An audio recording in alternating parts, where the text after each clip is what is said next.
All right, so my demonstration for tonight is something that I've been wanting to do for a while.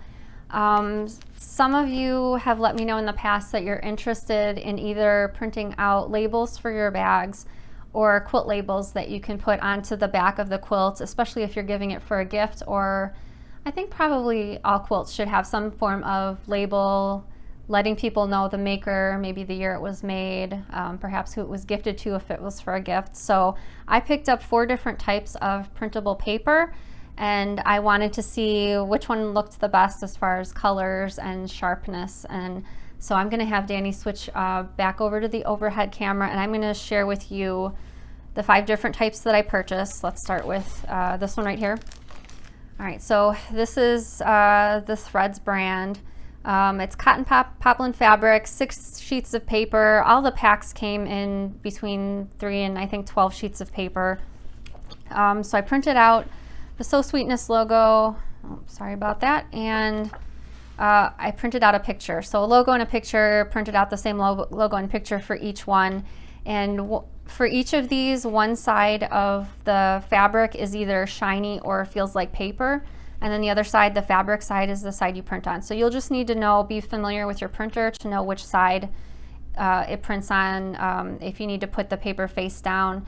In my printer, I needed to put these so that the fabric was face down. And the reason that they're backed by a form of paper is so that your printer can take them in. So that it works with any type of printer, and it needs to be an inkjet printer though. So most people have that in their homes.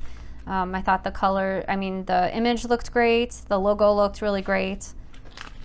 I'm going to flip through all 5, and then I'm going to give you my feedback as to which one I thought looked the best. So the next one is from EQ, sewable fabric sheets, and this is the cotton satin version. So a little bit higher of a thread count than some of the other ones, and 6 sheets of paper. And I wanted to let you know that all of the instructions are different. So some of these, after you print, you need to soak in water and then you can sew with. Some of them you need to iron. That second process after printing is what sets the color. So it's an important process, and you'll just want to follow all of the instructions depending on which one you purchase. So again, logo looks great, nice and crisp. Photo looks good. I feel like this photo looks crisper than the Threads, the first one that I shared, and the color is a little bit slightly punched up. So this one's slightly better than the first one that I shared with you.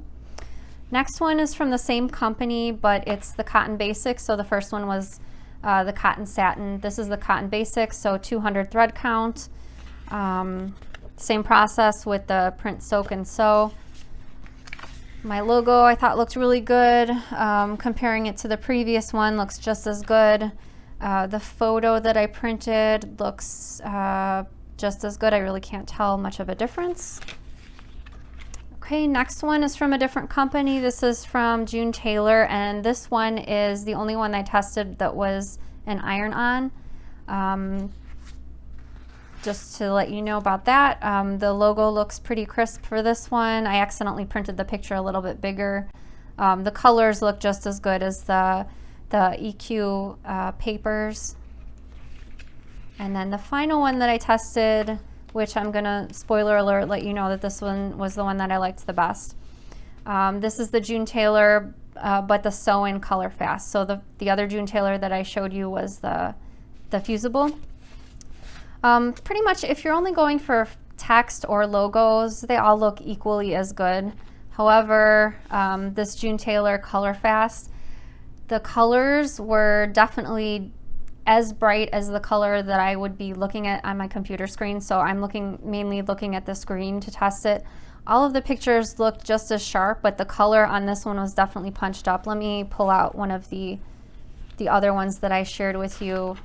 Maybe you can see the difference. Yeah, I'm sure you can see the difference looking at the green and then looking at the green over here.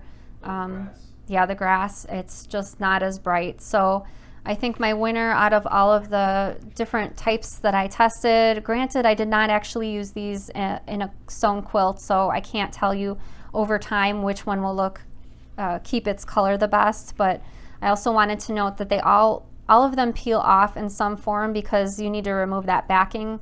That backing is just to get it through the printer, and this is just fabric right here. Jane says, which one was softer, like cotton fabric and not stiff? That's a good question. Let me feel all of them really quick. So it's probably hard for me to say with the feeling, because some of these you need to wash or soak first. And the soaking process or the washing process is going to definitely make them feel softer. Let me try to peel this one back too. This one definitely feels more like paper. This is the EQ. But again, sometimes with digitally printed fabric, sometimes when you wash it, it gets softer. Let me try to peel this threads one back.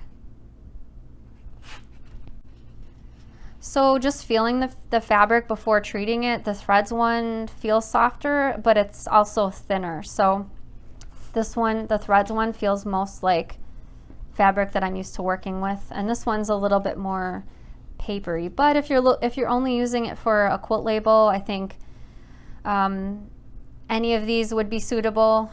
However, if you're making like a t-shirt quilt with a lot of pictures, you might want to go with the threads version, especially if you're making it for a quilt with a lot of printed pictures. This one feels really nice and soft. So hopefully that helped. Again, links to all of these are in the description, but the Color Fast had the brighter color in my opinion.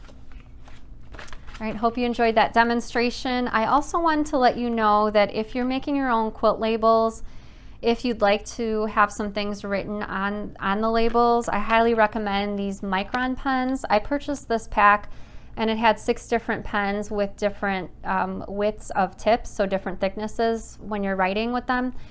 I have a friend named Amy. Her website is During Quiet Time, and she's formerly worked at a museum dealing with textiles and things like that. And as far as archival quality pens, these are the ones she recommended, and these are the ones that I linked to in the description. You might have seen other quilters using markers or pens like these to mark the backs of their quilts. I know Tula often does it with her name, Angela Walter's name, who long arms her quilts for her generally. So these are good to use for that. And I also wanted to let you know that I looked on Etsy before the show.